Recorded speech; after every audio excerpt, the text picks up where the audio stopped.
Et donc, on va parler des anomalies congénitales de la valve tricuspide. Donc là, je m'excuse par avance, mais comme j'ai pas tout réécrit le topo que je fais habituellement en anglais, il y a quelques diapositives en anglais.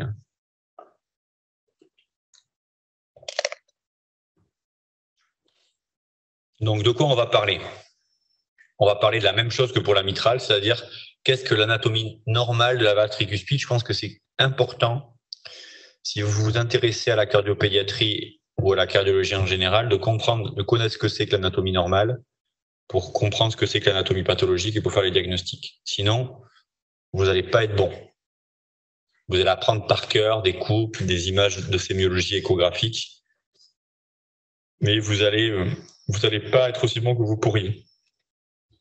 Ensuite, vous allez comprendre aussi des choses très basiques qui sont comment est-ce qu'on fait l'imagerie, l'échographie de la valve tricuspide normale. Si je vous dis, faites-moi une coupe sur la commissure antéro-postérieure de la tricuspide, vous allez réfléchir dans votre tête, vous dire, ok, si je prends parasternal ceci, apical cela, c'est bien de comprendre plutôt que d'apprendre par cœur. On parlera donc beaucoup d'échographie sur l'évaluation échographique des valves. On parlera pas mal, parce que ça c'est beaucoup pour la tricuspide. Vous allez voir que ça s'est énormément développé dans la cardiologie structurelle adulte et ça va beaucoup se développer dans la cardiopédiatrie ou dans la cardiologie congénitale. De l'imagerie de coupe, c'est-à-dire du scanner et de l'IRM. Et puis bien sûr, je pense pas que vous ayez un cours dédié sur l'Epstein, donc on va pas mal parler d'Epstein, mais peut-être que si. Non, donc c'est dans ce cours-là. Donc on va parler de la malformation d'Epstein. Donc, c'est quoi la différence entre la mitrale et la tricuspide, outre le fait qu'elles sont pas au même endroit? C'est que la valve tricuspide, contrairement à la valve mitrale, elle a une variabilité morphologique qui est importante. C'est-à-dire que si vous avez déjà été formé comme médecin, interne, chef de clinique ou que sais-je, vous avez appris que la valve tricuspide, c'est facile, il y a 3 feuillets, antérieur, postérieur, septal. C'est-à-dire, si vous avez appris comme moi des planches anatomiques de Netter, vous vous dites, ok, là je vois bien, ici c'est la commissure antéroseptale, ça c'est la valve antérieure, ça c'est la valve postérieure, ça c'est la valve septale. Mais déjà, si vous regardez cette image, et que je vous dis, mais alors ça c'est quoi? C'est l'antérieur, c'est la postérieure, c'est un feuillet supplémentaire. Vous allez me dire, là déjà vous allez être moins sûr de vous. Là. Et ce qu'il faut comprendre aussi, donc, ce qui est le corollaire de ce que je viens de dire, c'est que finalement, ce dont on se rend compte, même pour les anatomistes, que c'est assez difficile finalement de toujours bien repérer les scallops, c'est-à-dire les indentations valvulaires, pour savoir qui appartient à quoi. En gros, c'est ça. Et ce qui est important aussi, c'est de comprendre en fait ce que c'est que l'appareil sous-valvulaire tricuspide et les différences entre l'appareil sous-valvulaire tricuspide et l'appareil sous-valvulaire mitral, puisqu'il y a des différences qui sont fondamentales, au premier rang desquelles le fait que la valve septale la valve tricuspide a des attaches septales, alors que la valve mitrale n'a pas d'attache septale. Okay. Donc, ce qu'il faut comprendre, c'est que même si l'anatomie des piliers est très variable dans la tricuspide, il y a 2 piliers qui sont constants. C'est le muscle papillaire du conus qui est très important, notamment dans la caractérisation des CIV, si vous avez eu le cours sur les CIV. Et qu'il y a toujours, ici, donc ça c'est le muscle papillaire du conus, et qu'il y a toujours un pilier principal qui est le pilier antérieur de la tricuspide. Après, il peut y avoir des attaches septales multiples, d'accord, soit directes, soit par l'intermédiaire de petits piliers, des attaches variables sur la bandelette modératrice, mais il faut retenir en fait qu'il y a des constantes, parce que le reste, ça sera très variable. Et qu'est-ce qui est variable? Et ça date, c'est une vieille planche anatomique que je montre depuis longtemps dans les topos, puisque c'est un papier qui a 32 ans, qui est un papier en fait qui est un papier de l'anatomie où les anatomistes, ils avaient regardé des cadavres, ils avaient pris les valves tricuspides et ils avaient, sur 50 cœurs, regardé. Et ils avaient dit que finalement, dans 52% des cœurs qu'ils avaient analysés, ils avaient identifié 4 feuillets au lieu de 3 feuillets. Parfois, ils avaient identifié un cas avec 6 feuillets, un cas avec 7 cas avec 5 feuillets. 14%, 14 cas, c'est-à-dire 28% avec 3 feuillets. Donc là, la classification échographique des feuillets, s'il y en a 7, ça devient compliqué. C'est-à-dire que quand vous discutez entre collègues avec vos patients ou avec vos chirurgiens, il va vous dire, mais alors, ça c'est le feuillet antérieur. Alors, vous allez dire, ah oui, c'est le feuillet antérieur, etc. Mais bon, ce qui veut dire, c'est que vous allez apprendre des classifications échographiques pour la valve normale. Mais déjà, vous voyez que la classification échographique, avec les belles planches que vous allez apprendre par cœur, elle peut être battue en brèche un peu par ces données-là, qui montrent quand même à quel point il y a une variabilité anatomique de la tricuspide. C'est pas pour vous faire peur, c'est pour vous montrer que c'est peut-être un petit peu moins facile que ça n'en a l'air. Mais c'est pas votre faute, c'est la nature qui est comme ça.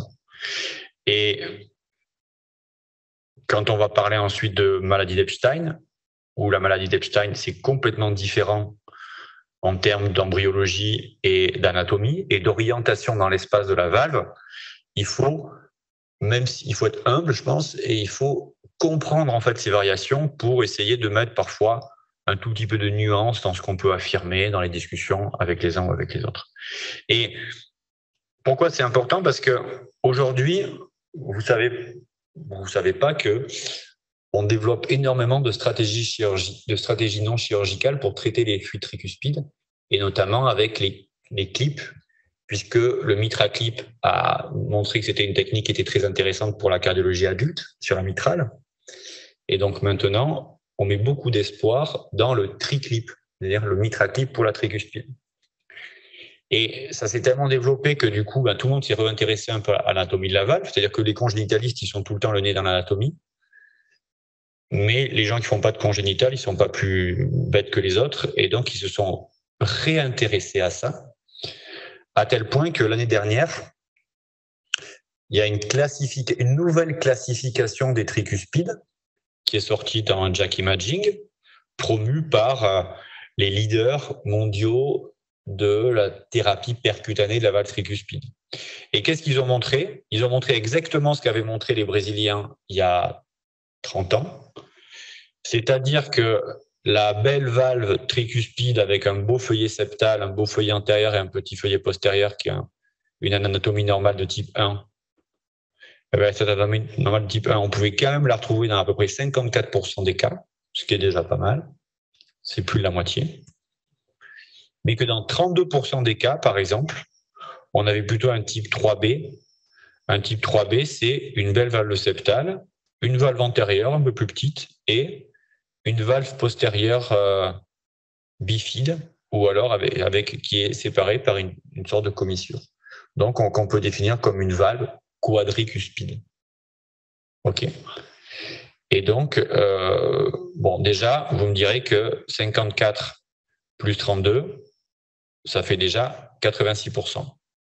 Et donc, il y a 86% de valves qui sont soit comme ça, soit comme ça. Mais il y a aussi des valves qu'on peut évaluer sans commissure antéro-postérieure, qu'on peut évaluer comme des valves bifeuillées ou bicuspides. C'est ce qu'on appelle le type 2, vous voyez, 5%, etc., etc. Et donc, ça ne sert à rien d'apprendre ça par cœur, ça ne va pas tomber à l'examen. Mais c'est pour vous que vous compreniez un peu les subtilités anatomiques qu'il y a. Parce que maintenant, en réalité, on fait des analyses 2D et je vais vous montrer un petit peu, je vais vous donner quelques trucs et astuces pour l'analyse des feuillets sur la base d'une anatomie normale, c'est-à-dire des 50% de valve normale. Puisque très classiquement, on peut analyser la valve ici, cette coupe-là, si je vous demande ce que c'est, il faut que vous sachiez me dire que c'est une coupe parasternale grand axe sur la voie droite, sur la voie d'admission droite, où classiquement, on a le feuillet antérieur ici et le feuillet postérieur ici. Et vous voyez, dans ce très bon papier publié par l'équipe de Nancy, il disait qu'on a souvent le feuillet septal, mais qu'on pouvait aussi avoir le feuillet postérieur. C'était pas trop sûr, on savait pas trop. En parasternal petit axe, on a toujours ou pratiquement le feuillet postérieur qui est ici à gauche, mais ce feuillet-là, ça peut être le feuillet septal ou le feuillet antérieur, on ne sait pas trop. En apical 4 cavités, on a plutôt le feuillet antérieur ici et le feuillet septal ici, mais si on bec un peu en postérieur, peut-être qu'on peut voir aussi le feuillet postérieur. Et là aussi, Rebecca Hahn, qui travaille à New York et qui avait fait cette fameuse classification, elle a proposé des trucs un peu plus trucs et astuces, c'est-à-dire que quand vous êtes en parasternal grand axe, si vous voyez un bout du septum interventriculaire, ça veut dire, ça c'est la coupe parasternal grand axe normale du VG, mais ça c'est la coupe parasternal grand axe du VD. Et si vous voyez du septum interventriculaire ici, c'est un bon indice, voire le sinus coronaire, c'est un bon indice pour dire que vous faites cette coupe-là et qu'en fait, vous faites une coupe antéro-septale. Alors que si vous avez une coupe antéro-postérieure stricte, vous ne voyez plus votre sinus coronaire, vous ne voyez plus votre septum, eh bien, on est beaucoup plus potentiellement sur un feuillet antéro-postérieur. Donc ça, c'est des trucs d'échographistes. Sur la petite axe, c'est pareil. On vient préciser ce qu'on avait appris depuis des années, mais qui n'était pas clair. Si on fait une coupe très latéralisée, un regard du Harvey-Otty, on peut ne voir que le feuillet antérieur. On a l'impression que la valve ne s'ouvre pas. D'accord? Alors que si on resserre notamment vers, qu'on fait la coupe classique, on aura plutôt le feuillet antérieur et le feuillet postérieur. Mais si on resserre vers la chambre de chasse et qu'on voit le LVOT en dessous de la valve aortique, on pourra avoir un petit bout de l'antérieur, un petit bout de la septale, un petit bout de la postérieure. Donc, c'est intéressant de regarder les anatomic surrogates ou landmarks c'est les repères anatomiques en français qu'il y a autour de votre valve. C'est comme ça que vous comprendrez les feuillets, la coupe que vous faites. Pareil pour l'apical 4 cavités, on a souvent antéroseptal, mais si on bec en postérieur, on est sûr qu'on est en antéroseptal si on bec vers la chambre de chasse et qu'on voit la dubule racine aortique. Par contre, si on voit en postérieur sur le sinus coronaire, vous voyez, on peut voir la valve septale et la valve postérieure. Donc, servez-vous des repères anatomiques pour pouvoir analyser tout ça. La seule coupe très intéressante pour voir la valve de face, c'est pas la coupe parasternale petit axe, c'est la coupe petit axe sous-costale qui permet de voir les trois feuillets en même temps et de voir leur mobilité et d'éventuels défauts de coaptation. Donc, c'est une coupe qu'on fait facilement chez les nourrissons, qui est indispensable à faire. Maintenant, grâce à l'échographie 3D, notamment grâce au mode X-plan, on peut faire des analyses de tous les feuillets concomitamment, ce qui permet quand même d'avoir une bonne analyse. Et là, vous voyez que autant on peut ne pas avoir de fuite sur la commissure antéroseptale, autant quand on se met sur la commissure antéro-postérieure, on voit un prolapsus ici de la valve postérieure et de la valve antérieure, pardon. Et donc, on peut faire le diagnostic de la régurgitation. Le 3D, là aussi, nous aide énormément pour l'analyse valvulaire. Et c'est devenu un outil fondamental, notamment lorsqu'on fait les prises en charge thérapeutiques.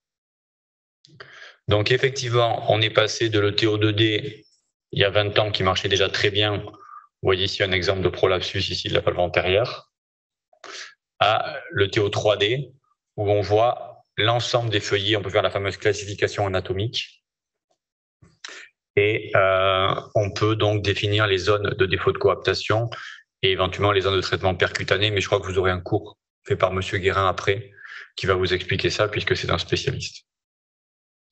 Et donc, c'est intéressant. On fait beaucoup de TO maintenant pour analyser la valve tricuspide parce qu'on essaye vraiment de se calquer à cette classification ici de Hahn, avec ici une valve tricuspide systémique dans un Senning où vous voyez qu'on voit très bien la valve septale, la valve antérieure, et qu'il n'y a quasiment pas de valve postérieure. On a quasiment une valve qui est bicuspide. Et donc, on utilise en fait la coupe transgastrique, un petit peu comme on fait dans la petite axe, finalement, sous-costale, pour voir la valve de face. Et si on veut faire des analyses le long de cette commissure antéroseptale, pour analyser la valve antéroseptale et postéroseptale, il faut utiliser une autre coupe, qui est une coupe mid-œsophagienne. Ici, donc pour faire le long de cette commissure, on utilise ici la coupe mid-œsophagienne avec comme référence le fameux pilier antérieur de la tricuspide, comme je vous ai expliqué tout à l'heure sur les coupes anatomiques. Et si on se met sur le versant antérieur de ce pilier antéroseptal, de ce pilier antérieur de la tricuspide, on va faire une coupe ici en explant de la commissure antéroseptale. Et si on se met postérieur à ce pilier antérieur, on va faire une coupe postéroseptale, c'est-à-dire on va faire, si on regarde par rapport à la transgastrique, la coupe bleue ici, qui sera celle-là, et la coupe le long de la ligne verte ici, qui sera celle-là. Donc ça, c'est une mécanique d'analyse de la valve qui est très important.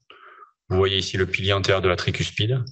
On se situe ici, on est à droite, c'est-à-dire en antérieur, on a la commissure antéroseptale. On se met à gauche, on a la commissure postéroseptale. Et vous voyez ici sur cette coupe, peut-être que c'est un petit peu petit, mais vous voyez ici le feuillet antéro-postérieur, le pilier antérieur de la tricuspide, qui va en fait nous servir de ligne de démarcation entre ici le feuillet antérieur avec dans son versant opposé le feuillet septal et ici le feuillet postérieur. Donc c'est important de comprendre comment sont faites les coupes échographiques pour pouvoir comprendre ce que vous imaginez. D'accord? Donc ça c'est un élément introductif sur l'analyse, en fait, la sémiologie échographique. On fait aussi de plus en plus de scanners maintenant, notamment dans la cardiopathie structurelle pour les plasties, que ce soit les annuloplasties ou les remplacements valvulaires percutanés, etc. Pourquoi? Parce qu'on voit vraiment bien l'appareil sous-valvulaire en scanner, et je pense que c'est intéressant pour la compréhension de l'anatomie. On peut mesurer le diamètre des anneaux. Vous voyez très bien ici le pilier antérieur de la tricuspide avec tous les cordages. Et on va pouvoir finalement analyser la morphologie de l'anneau, la taille de l'anneau et la morphologie de l'appareil sous-valvulaire pour planifier les interventions.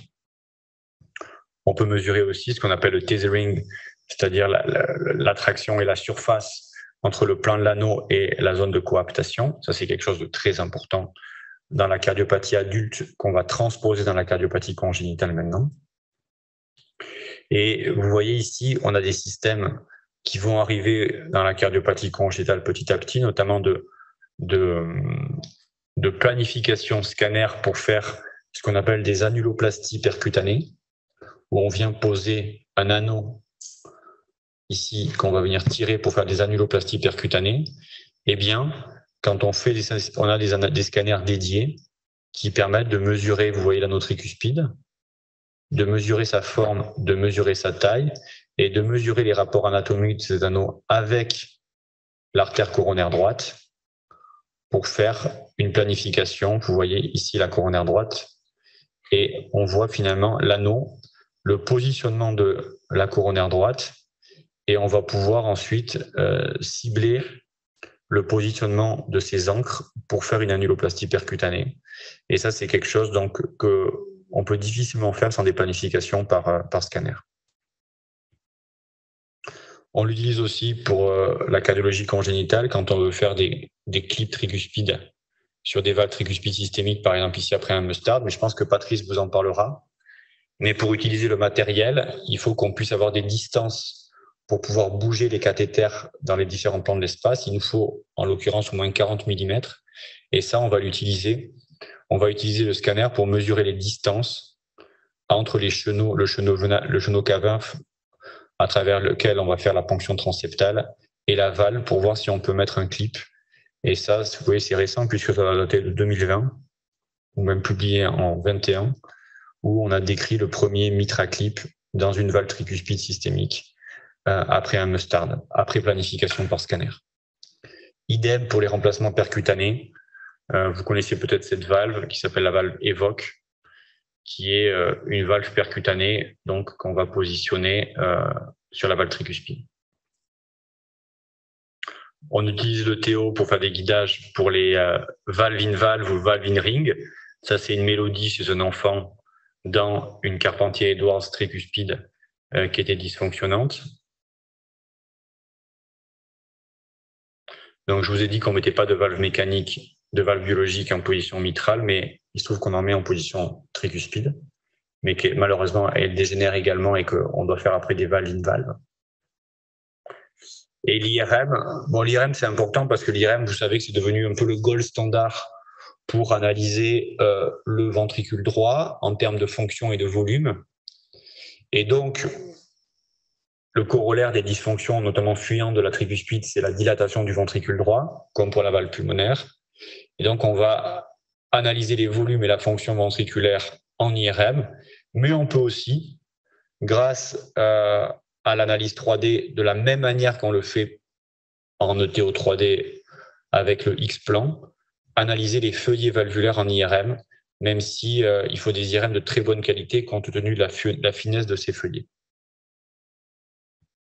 Ce qui est très important à comprendre, et là je fais une introduction sur le truc qui va suivre, qui est la maladie d'Epstein, c'est que tout ce que vous avez appris pour la tricuspide normale ou la tricuspide non congénitale va être battu en brèche lorsqu'on s'intéresse à la maladie d'Epstein, parce que le seul truc qu'il faut comprendre dans la maladie d'Epstein, si vous voulez comprendre la maladie d'Epstein, le seul truc qu'il faut comprendre, c'est qu'il y a un déplacement et une rotation de l'anneau.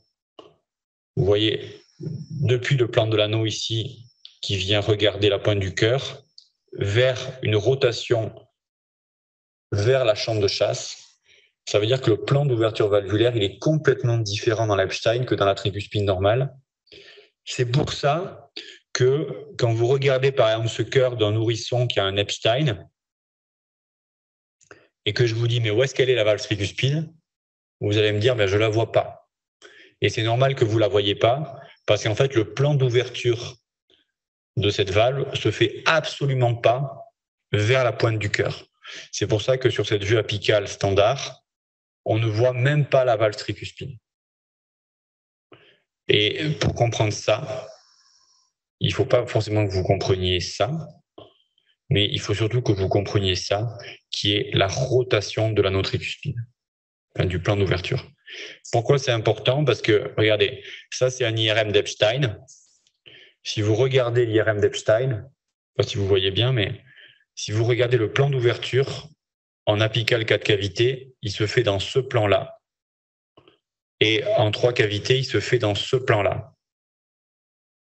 Alors que quand vous avez une dysplasie valvulaire tricuspide qui n'est pas un Epstein, eh ben ça se fait normalement. Vous voyez, en 4 cavités, il se fait vers la pointe du cœur. Et en 2-3 cavités, il se fait vers la pointe du cœur aussi. Donc, le plan d'ouverture de la valve est complètement différent. D'accord? Donc, ça, c'est le seul truc qu'il faut vraiment comprendre si vous voulez comprendre l'Epstein. L'autre truc pour l'Epstein qu'on fait très bien en IRM, c'est l'analyse de la portion atrialisée du ventricule droit et de la portion fonctionnelle du ventricule droit. Et ça, on est capable de déligner, notamment, contrairement à ce que vous savez peut-être de l'IRM, où on fait des coupes petit axe pour le VG et le VD. En coupe petit axe, on voit mal le plan valvulaire. Donc, quand on fait des analyses volumétriques d'Epstein, il faut le faire en axial. Parce qu'en axial, ça permet de voir où est la valve et de faire une délinéation de ce qui est le VD fonctionnel et le VD atrialisé. Donc ça, si vous faites de l'imagerie, il faut que vous sachiez ça. D'accord? Donc ces images-là, pour mesurer le volume en petit axe du ventricule droit, c'est incompatible avec l'analyse volumétrique pour l'Epstein. Voilà. Donc voilà, ça c'est ce qu'on fait d'habitude et ça c'est ce qu'on fait pour l'Epstein. On peut aussi calculer les régurgitations pulmonaires et tricuspides par les techniques ad hoc que je ne vais pas vous détailler, vous avez peut-être un cours spécifique là-dessus. Et de plus en plus, bon, pour l'instant c'était de la recherche, mais ça va rentrer dans les IRM petit à petit. On peut faire de l'analyse en 4D flow, qui permet d'avoir une analyse qui est plus précise puisqu'on va encoder les flux dans les 3 directions de l'espace. D'accord? Donc l'échographie, c'est fondamental pour analyser la taille et la fonction du ventricule droit surtout, analyser la morphologie de l'appareil valvulaire et sous-valvulaire, taille de l'anneau, quantification des fuites aortiques. Ah, super. Et l'IRM, bien sûr, c'est le gold standard pour la caractérisation tissulaire et l'analyse des volumes et de la fonction ventriculaire droite. Et le scanner, vous voyez que ça rentre dans le champ de l'application chirurgicale et surtout percutanée pour stratifier les stratégies et faire l'analyse préopératoire et surtout pré-interventionnelle. OK, donc on va faire une petite pause d'un quart d'heure, 10 minutes, un quart d'heure, et après on fait l'Epstein. Comme ça, on aura fini à 11 heures. Donc pour ceux qui sont connectés, on fait une petite pause café et on revient dans 10 minutes. Bon, allez, on va finir sur la maladie d'Epstein. La maladie d'Epstein, donc je vous ai mis un peu le sommaire de ce qu'on va aborder dans le quart d'heure qui suit. Donc l'anatomie normale de la tricuspide, ça, vous l'avez bien compris maintenant. Je vais reprendre quelques notions sur l'embryologie et l'anatomie de l'Epstein, la nomenclature et les classifications, la physio, les problématiques du cœur droit, mais aussi du cœur gauche, et puis des aspects un petit peu plus cliniques, puisque je vous ai parlé beaucoup d'imagerie et je vais vous parler un peu de clinique et d'examens complémentaires. Donc la maladie d'Epstein, elle a été décrite à la fin du 19e siècle par William Epstein, qui était un professeur de médecine allemand, sur un cas historique d'un jeune adulte de 19 ans qui s'est présenté sur un tableau clinique d'insuffisance tricuspide avec cyanose, dyspnée, palpitation, turgescence jugulaire et cardiomégalie. Et vous voyez ici ce à quoi peut ressembler un cœur d'Epstein par rapport à un cœur d'adulte du même gabarit. Vous voyez un petit peu l'énorme dilatation des cavités droites qu'on peut rencontrer donc, dans cette pathologie.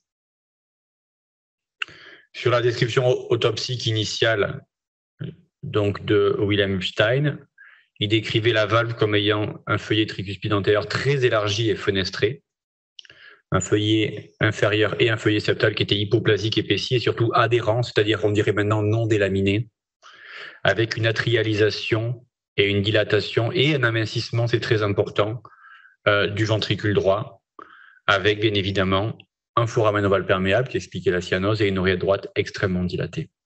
Donc ça, c'est tous les éléments anatomiques caractéristiques d'un Epstein sévère.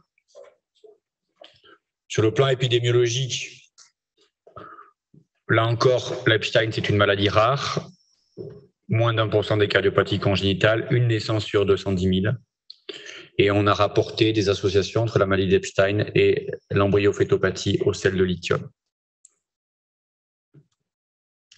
Sur le plan embryologique, vous savez que la formation des feuillets valvulaires se fait par délamination, avec une expansion progressive de la lumière ventriculaire entre le myocarde compacté et le myocarde trabéculé.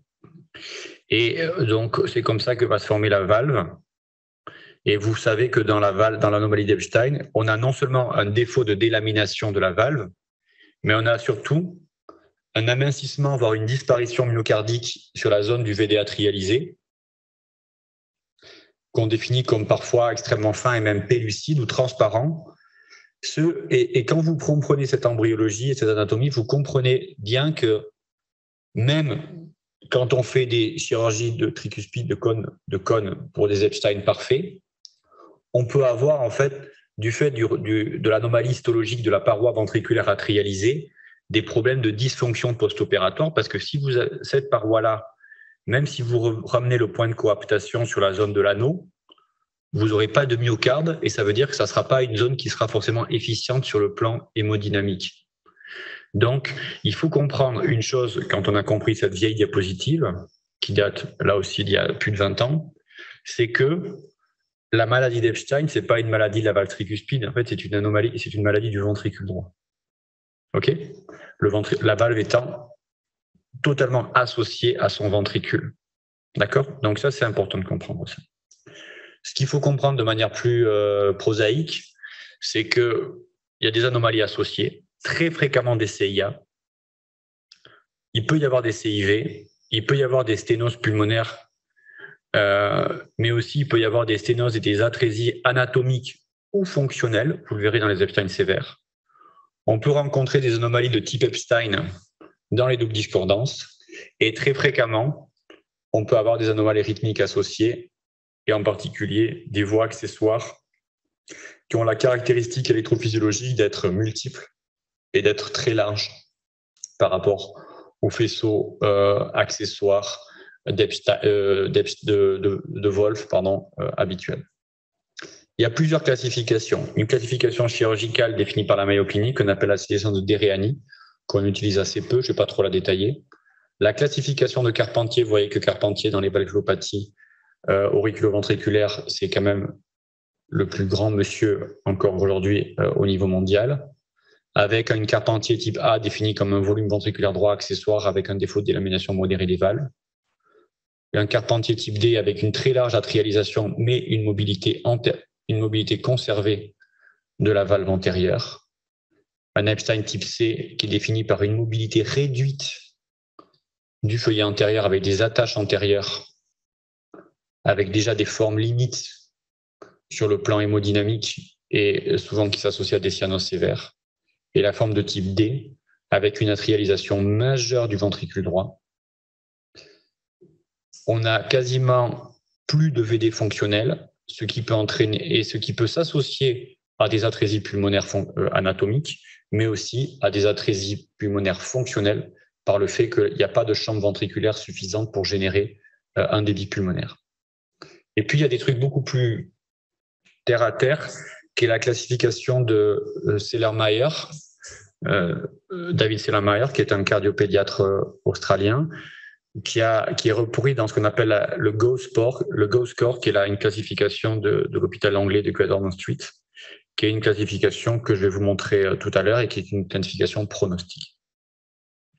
Et sur le plan physiopathologique, il faut se rendre compte que, au-delà du problématique de la fuite, qui est une problématique en soi, mais on sait que les fuites tricuspides sont assez bien tolérées pendant assez longtemps, on a une problématique en fait de dysfonction atrio-ventriculaire qui est liée à une altération d'abord fonctionnelle du ventricule droit, dans le sens que la partie atrialisée du ventricule, elle n'a pas de fonction systolique, ni même systolo-diastolique, et qu'elle va se composer comme un réservoir passif et distensible, qui va donc limiter considérablement les capacités de précharge d'un ventricule droit fonctionnel qui lui-même est extrêmement réduit en volume et donc en capacité de créer du débit.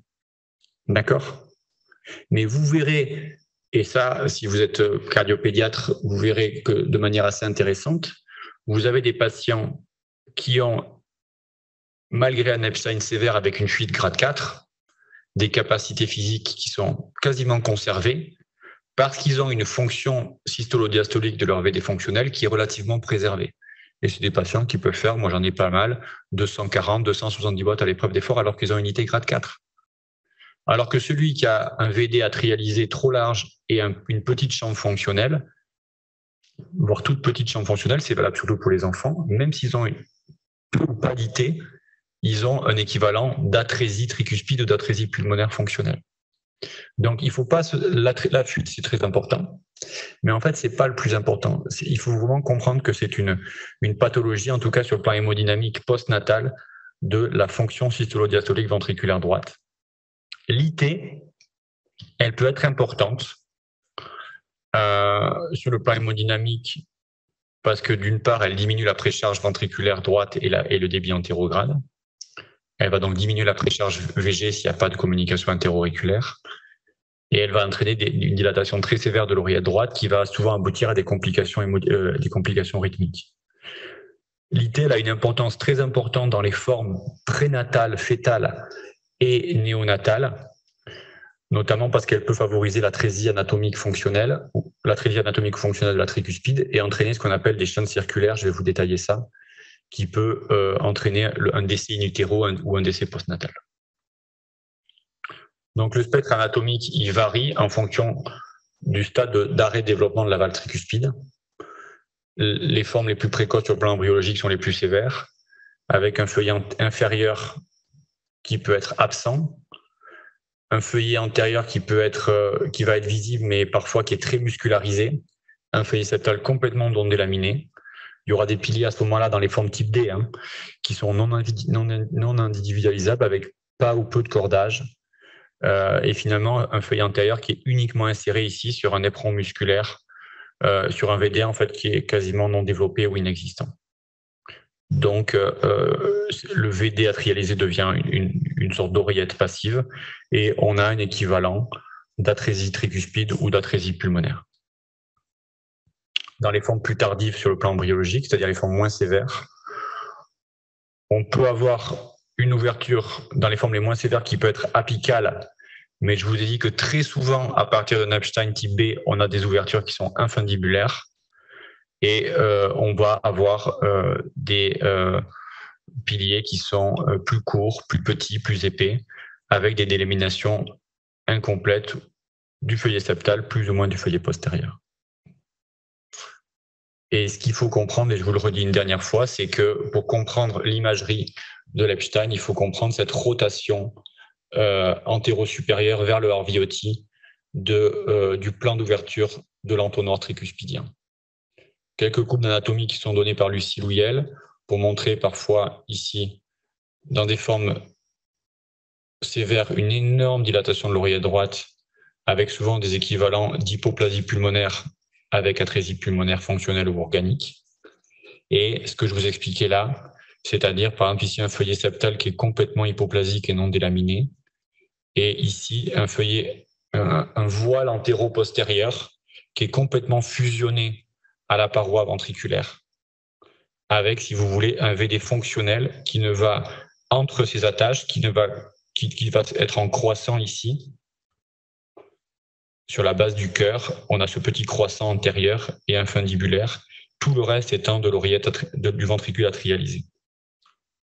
Pareil ici, septal quasiment non délaminé, on peut à peine passer un stylet chirurgical et cette espèce de voile antérieur ici qui est décalé avec une ouverture uniquement infundibulaire et une énorme partie atrialisée. Donc, c'est ça qu'il faut comprendre, que le VD de l'Epstein, en tout cas dans sa portion atrialisée, il est anormal, puisque dans la chambre d'admission atrialisée, on a un endocarde qui est extrêmement épais, très fibreux, très lisse, et on a des trabéculations musculaires, c'est-à-dire des myocytes qui sont très anormaux, un myocarde qui est très affiné, parfois même inexistant, avec une paroi postérieure qui est extrêmement mince et parfois quasiment dépourvue de myocytes. Il y a toujours, malgré tout, un VD qu'on définit comme tripartite, avec un infundibulum tout le temps, un tout petit apex et une cavité antérolatérale de forme variable avec cette fameuse forme en croissant. On a aussi des anomalies du VG qui sont associées fréquemment. Notamment, il y a pas mal d'anomalies. Enfin, il peut y avoir des anomalies génétiques avec mutation MYH7 qui donnent des non-compactions. Et il y a parfois des anomalies aussi de la structure ventriculaire gauche avec un endocarde qui peut être épaissi, de la fibrose endomyocardique qui peut entraîner en fait des dysfonctions VG. Donc sur le plan clinique, un éventail assez large en fonction de la sévérité. Les symptômes cardinaux étant la cyanose qui est liée au shunt droit-gauche à l'étage atrial, l'insuffisance cardiaque droite puis globale, les arythmies et le risque de mort subite, notamment par Superwolf.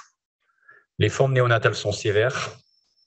La forme classique, c'est plutôt celle de l'enfant, de l'ado et du jeune adulte avec des limitations fonctionnelles qu'on peut caractériser par la VO2. On peut rechercher une cyanose qui peut être uniquement mineure et aller fort et des arythmies.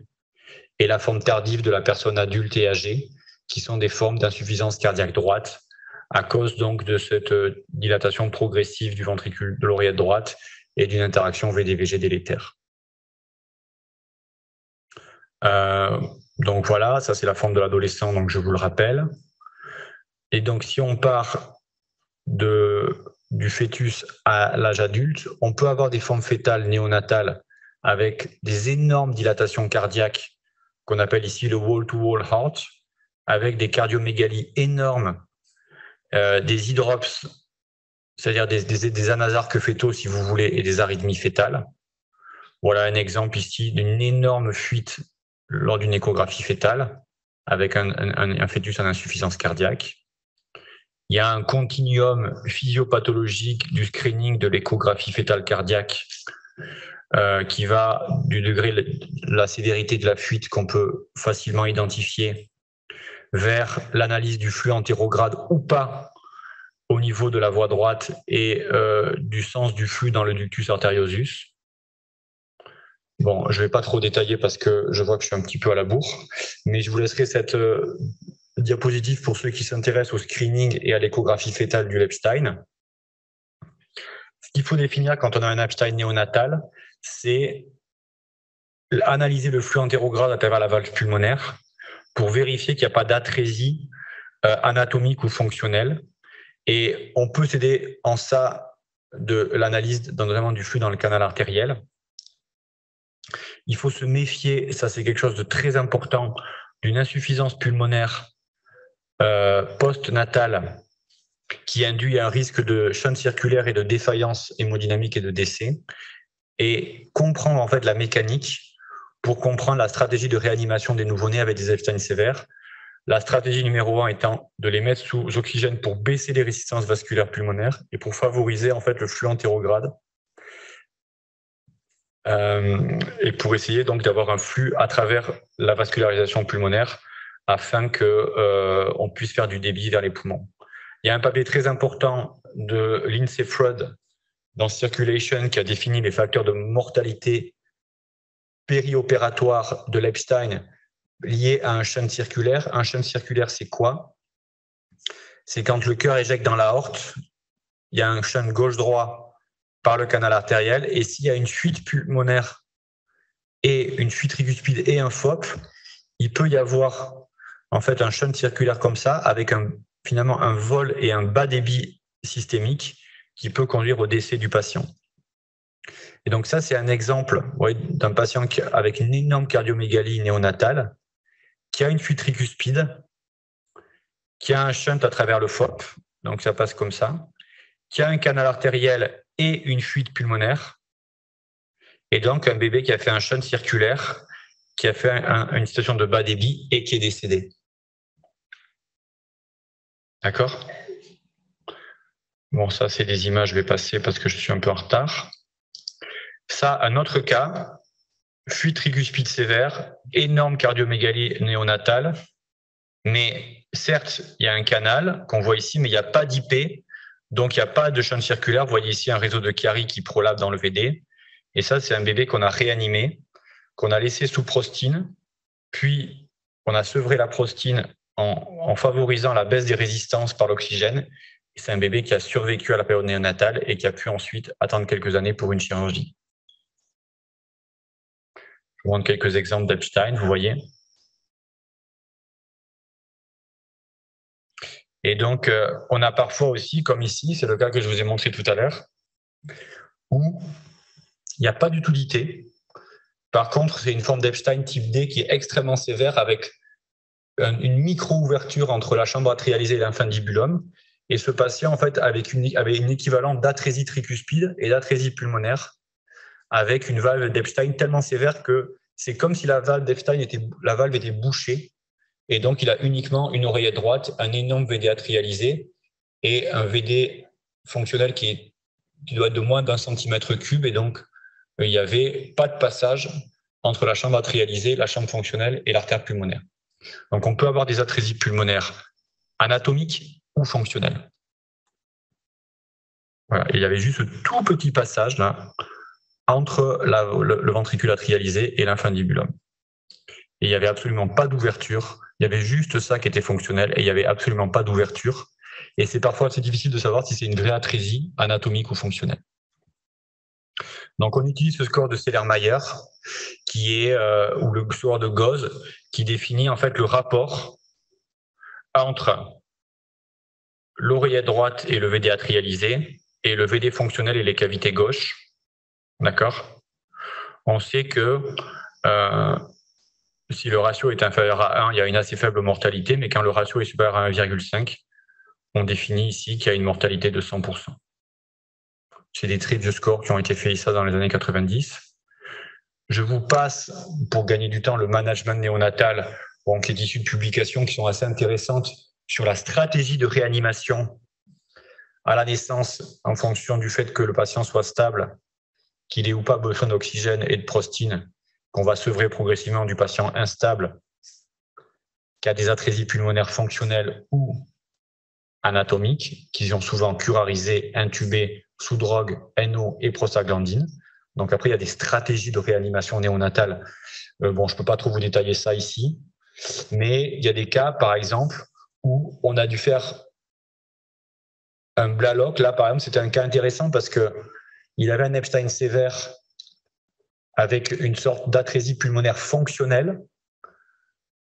La stratégie, c'est souvent d'attendre sous prostine et oxygène assez longtemps et d'essayer de sevrer la prostine en maintenant l'oxygène.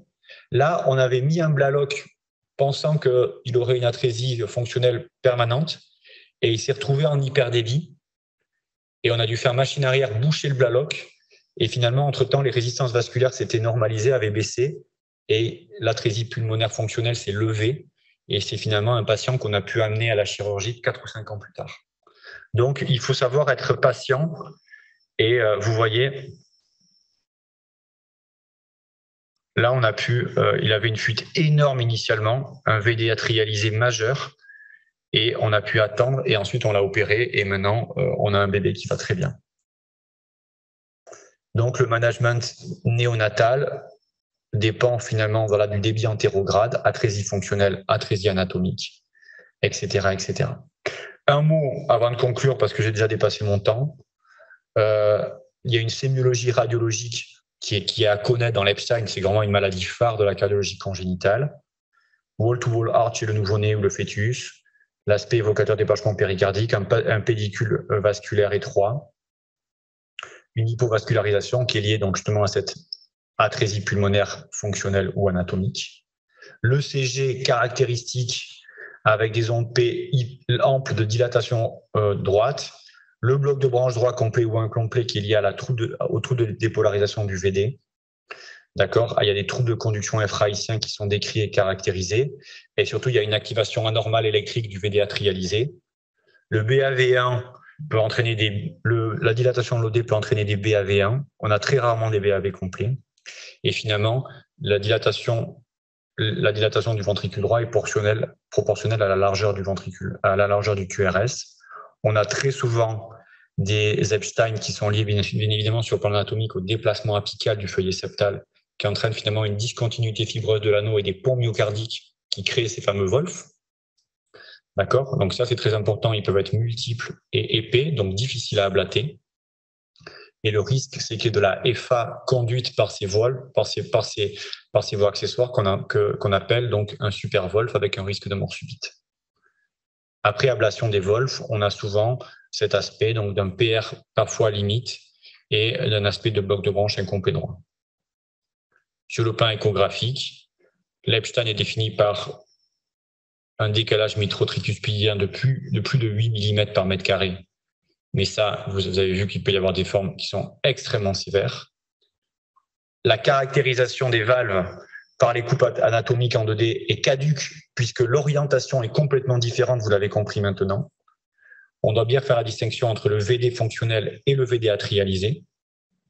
Bon, je passe la caractérisation des régurgitations, qui est un sujet en tant que tel et en plus qui est un sujet difficile. Et je vous engage, comme pour l'IRM et le scanner, à faire des coupes petit axe sous-costales pour analyser en fait le défaut de délamination et analyser finalement ici la différence entre le VD atrialisé et le VD fonctionnel qu'on voit très bien dans ces coupes sous-costales. La caractéristique aussi, vous voyez, du changement d'orientation de la valve, c'est qu'en parasternal grand axe, vous avez l'axe de la valve tricuspide, de la valve mitrale ici, pardon, et vous voyez quasiment la valve tricuspide ici de face. Ce qui vous montre en fait le changement d'orientation par rapport à ce que je vous ai décrit tout à l'heure. Donc je vais passer là-dessus. L'IRM, je vous l'ai déjà montré et ça illustre très bien le changement d'axe et qui savait la différence entre les dysplasies tricuspides non epsteinoïdes des maladies d'Epstein Voilà, ça, je vous ai déjà montré tout ça. Et je vous laisserai peut-être des diapositives sur la chirurgie pour vous expliquer les différences de stratégies chirurgicales. Mais comme j'ai dépassé mon temps, je vais laisser la parole à Patrice pour qu'il vous parle donc des interventions percutanées. Vous avez quelques questions sur l'Epstein ou c'est bon?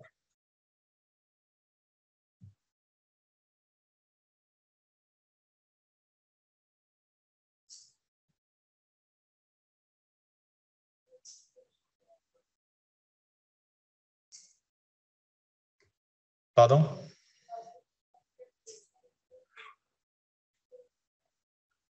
Les indications chirurgicales de l'Epstein, ça dépend des âges. C'est-à-dire que quand on a une atrésie pulmonaire fonctionnelle ou anatomique, bien évidemment, le patient est ductodépendant et il faudra lui mettre un shunt pour qu'il fasse du débit pulmonaire et qu'il puisse survivre. Ensuite, il y a deux stratégies. Il y a l'Epstein avec un flux antérograde qui est éligible à une correction biventriculaire avec des techniques de plastie valvulaire qui était initialement la plastie de Carpentier, les annuloplasties et maintenant l'intervention de Kohn qu'on faisait traditionnellement chez de grands enfants, voire des adultes, et pour lequel on est en train de baisser le seuil chirurgical en dessous de l'âge de 10 ans dans certains centres. Et ensuite, il y a l'Epstein très sévère, non fonctionnel, qui relève d'une stratégie de prise en charge univentriculaire, que vous connaissez bien, avec des stratégies de fermeture de la valve, qu'on appelle les interventions de Stantz, que je ne pourrais pas vous détailler parce qu'il faudrait qu'on ait plus d'une heure pour parler de l'Epstein pour que je vous explique tout ça. Mais ces stratégies, voilà, elles sont discutées au cas par cas en fonction de la stratégie néonatale de la sévérité. Et ensuite, quand on a un Epstein biventriculaire avec une valve qui est plastiable, on essaiera effectivement d'attendre quelques années pour pouvoir faire une plastie correcte, idéalement un cône, puisque c'est ce qu'on fait maintenant. D'accord? Pardon? Parce qu'il faut déjà avoir un cœur et un tissu suffisamment développé pour pouvoir faire des chirurgies. L'intervention de cône, il faut détacher complètement la valve, les surfaces délaminées pour créer un cône et replacer le cône sur son anneau. Parfois, on fait souvent des annuloplasties associées. Donc, il semble logique d'attendre que l'enfant ait un certain poids, une certaine taille, pour notamment si on a besoin de faire une annuloplastie complémentaire, que l'enfant ne soit pas trop petit. Sinon, ça risque de poser problème plus tard.